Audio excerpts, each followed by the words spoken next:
2, 1.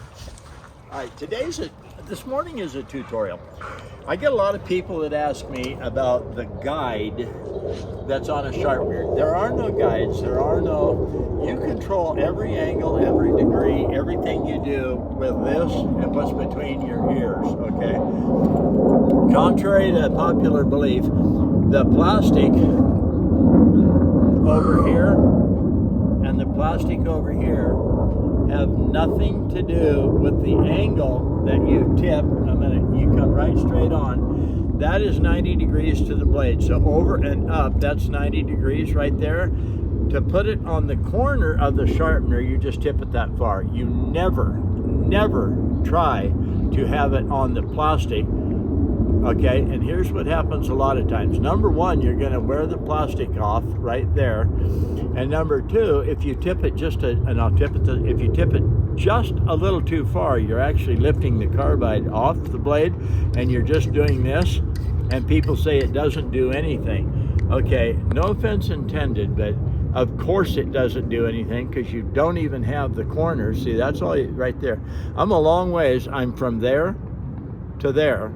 Okay, here to there. All right, I'm a long ways off the plastic.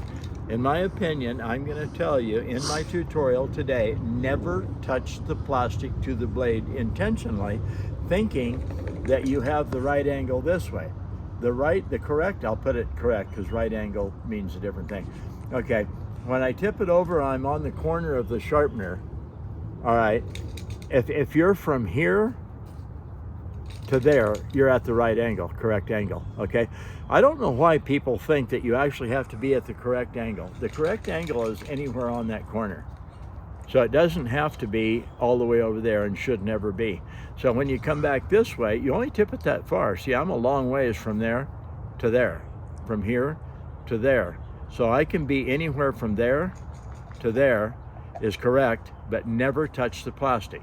So when I say 45 degrees, all right, so I'll tip it this way, that's 90, that's 45. This would be clear down like 22 or something. Don't go down that far. So I'm just trying to say and reiterate and stress the idea, you never put the plastic on the blade intentionally thinking you're correcting some kind of a angle, okay? So it'll be just like this. All right, that's 90 degrees. I gotta get over here. That's 90 degrees to the blade, roughly. All right. So I'll run a little bit of an angle this way, well, like 30 degrees and 45 degrees, like that and that. Don't try to correct me. Oh, you said 45 and then you went 38 or something. I don't care. All right, just not 90. So when I sharpen like this, all right, now I'm going to stop and come up. See, I'm probably at 40 degrees, 45 maybe, that way. And then I'll run it this way. And the reason that I alternate the cut pattern is so it takes me longer to set up railroad tracks. And I've been saying for 20 years, you use my sharpener long enough, you'll set up railroad tracks on your knife. So if that really irritates you, let's say every 10 tune-ups, you go to a whetstone or a sander, a grinder or something, and spend 20 minutes fixing your knife. All right, I can do what I'm doing right now, probably an hour a day, like this, and like that, and like this, like that. And I really won't take anything off of that blade. So people say, oh, you're just wearing the blade out immediately. Next time I get, maybe in Hawaii, because I'm leaving actually today for Hawaii. Today's the 3rd of October. So I'll take all of my knives out of my bag and video them, okay? I've been using a lot of, well, because I got my bag stolen like 4 years ago, so the knives I have today are only 3 or 4 years old in the sharpening, way.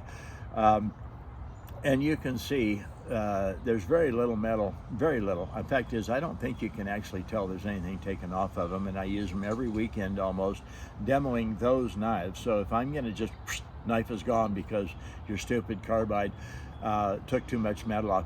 So also, when you sharpen with the V, okay, see how I'm holding the knife? It's more like a bow on a violin or fiddle. There is a difference between a fiddle and a violin. You look at them and go, no, they're identical. A fiddle is hoedown country music, you know, shit kicking, stomping, raise some dust, okay? And a violin is something you play in an orchestra at the bottom of the stage while the play is going on, okay? Big difference. All right, so just like this. Now I'm going to do this over a black surface. I got to get just like this. And you can hear it. But I'm not pressing down on it to speak of at all, but I am sharpening. Patience over pressure if you're just going to tune up a knife. Okay, now come here and zoom in. I'm going to point to him because I can see him. Little tiny, see that little guy right there? Another one right here. There's one right over here. There's one right there. But what I'm trying to point out here is literally, okay, there's not a whole bunch of metal on the table because the V-notches do not eat your blades unless you ask them to. If you ask them to, see, and a lot of people that I say, okay, now you sharpen it at the shows, and I'll say, now you use it. First thing they do is they get a hold of it like this, and I'm thinking, you weren't even looking, you weren't paying any attention, you have no frickin' idea what I told you. So I actually look up at people while I'm demoing, they're looking at the show. And then I tell them recreate what I just did. They have no idea what I did because they weren't even looking, okay? So when people say, have some of your students, so to speak, some of the people that bought your sharpeners actually sharpen a knife and show us they know what they're doing. They can't. You know why? They're looking for butterflies and shiny things, you know? And believe it or not, a lot of adults, and you may not like this, a lot of adults are worse than a 4-year-old for an attention span and listening and doing what they're told to do. So we do this, not that. Now you've seen me do that, and I'm going to put some metal on the table this time. That thing is a nuisance. I like it because of what it was supposed to be used for, but I'm going to slow down, and I would do this deliberately if I'm reprofiling an old blade that just got used and used and used long after. See that? Okay, now I don't really have to point to that. That's a pile of metal. But if you're using a whetstone for an hour to reprofile the blade, you're going to have the exact same thing, only in little tiny non-seeable, unless you wash the whetstone off onto a black cloth. Let the water evaporate off. Don't touch it after you wash it off on the black cloth. And you look and see how much metal is on there, because you can actually take a magnet and go around and pick it all up. So we know it's metal. It's not off of the whetstone itself. It's actually metal. So how fast you take the metal off and how you take it off, in my opinion, has nothing to do with getting it sharp. Now, if you got a, I don't know, $400 knife, then you may want to stick to a whetstone because you want that thing to look so pristine and so perfect and y'all. Okay, if I'm looking for something to use, I don't give a rat's ass what it looks like. What do I care? I want it to cut. That's all I want it to do. I just want it to cut. And I've been finding that a micro serration edge actually grabs meat. So let's say my fingers are an exaggeration of what the edge of the knife looks like. As those points come across, it actually grabs the meat, hangs onto it, and cuts. Where if you have a highly polished, almost 100% clean, pristine, no jagged edge whatsoever, all right, if that is the slightest bit dull, it has more tendency to slide off the meat than it does to grab it and cut, okay? Even a whetstone, let's say, I don't know, 600 grit, most people probably don't go above 400, you know, 600, 800, 1,000, 2,000, 3,000. Obsessive compulsive problematic thinking, in my opinion, on your kitchen knives takes you above a 600 grit whetstone. I just think you're just trying to prove something to yourself. You want to prove the mirror finish on the blade. I don't know, but that would not be something that I would be interested in. All right, so number one, stay on the corner. Stay off of the plastic completely. I will mention this now because if you look at this, I don't know how to, okay. The carbide is not protected completely by plastic. So you can, if you're not careful or you don't wear your glasses, you people know what I'm talking about. If you're not in the V, just like that, if you happen to land on the carbide up here, your first pass is really going to cut that edge off. So take a second, make sure it's down in the bottom of the V. I got to get the sun right here. Just like this, slow down, be gentle, just like that.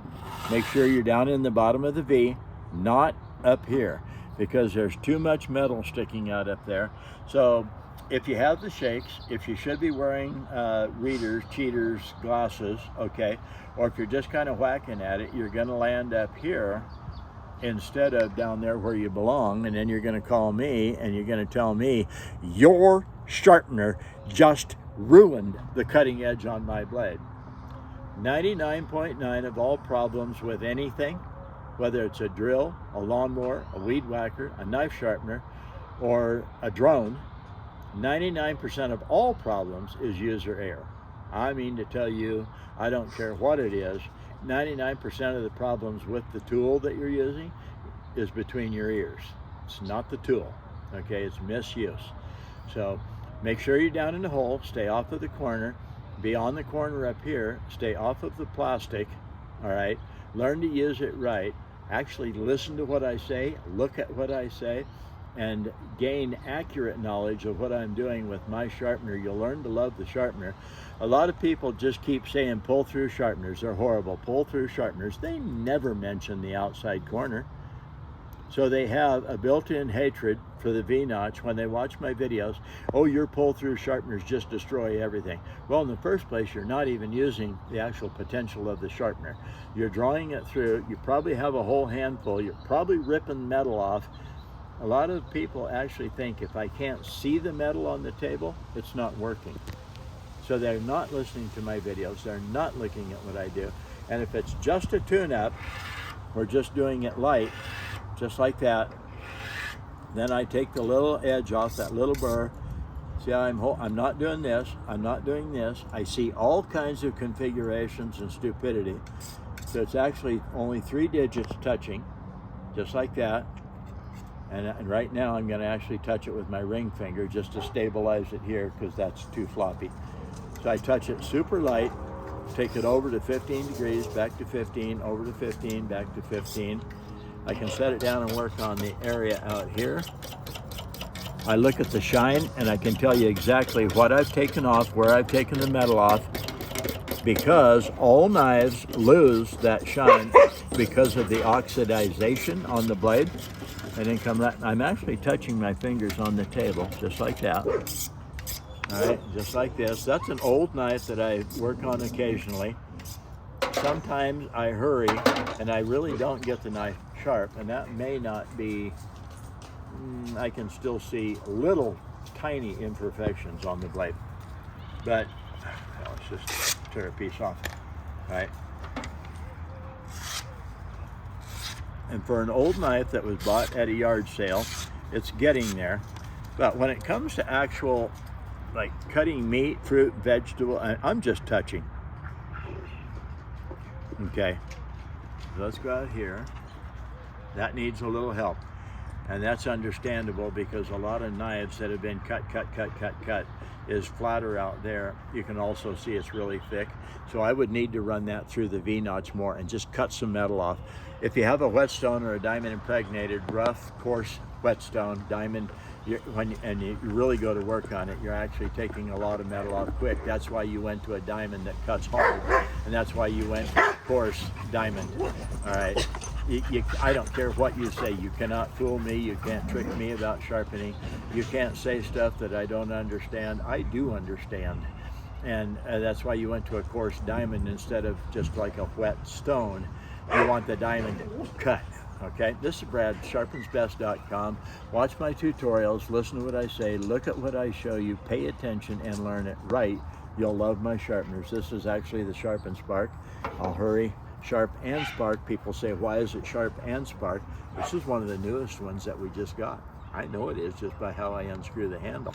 All right, and then we have, oh, that is so new. Shall I touch it. We're gonna need it. You'll see. Go ahead. Go ahead. Yeah. Okay. So you scratch some of the paint off.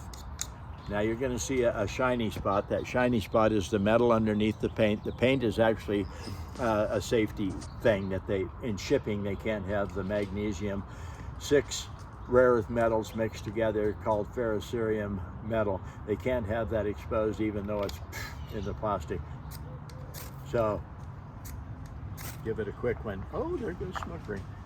So anyway, the sharp and spark, and it's also got, and it takes a little to screw this thing back on. We did that deliberately. So if you have keys and it's dangle, dangle, dangle, dangle, you don't lose the head part anymore. So we do have a bottle opener. All right, we do have a key ring. It's made out of glass-filled nylon. We have the straight line open face corners. We have the V-notch, which are little tiny open face straight line corners like this. So you have a corner over there, you have a corner over here, and when you draw it through, it touches this corner and that corner. So even if it's around, if you're right-handed this way, if you're left-handed this way.